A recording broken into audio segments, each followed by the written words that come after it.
দেখো মনে হচ্ছে কি আমার গলার স্কিন আর ফেসের স্কিন টোন আলাদা। সো স্কিন টোন ম্যাচ করা কিন্তু ভেরি ডিফিকাল্ট। সেটা তোমাদের দেখে প্রথমে হবে না, সেটা তোমাদের মিক্সড করে করে অনেক স্কিনের সাথে কাজ করে করে বুঝে তারপর করতে হবে। আর আমার দেখো একটু রিঙ্কেলসের প্রবলেম আছে, আর সেই রিঙ্কেলসের প্রবলেমটা যাদের আছে তাদের কিন্তু আন্ডার আইয়ে বেশি প্রোডাক্ট ইউজ করবে না। ওকে, ফ্ল্যাট ফেসটাকে এবার একটু স্কাল্পটেড করা যায়।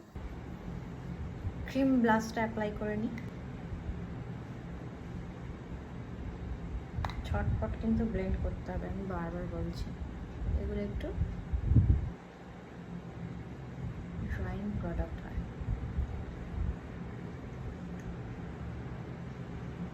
দেখো আমি একটুখানি দাঁড়িয়ে গেছিলাম বলে এই জায়গাটা কীরকম হয়ে গেছে। এটা ছটছট করে ব্লেন্ড করে দিতে হবে, কিন্তু হাত কিন্তু খুব ফাস্ট রাখতে হবে।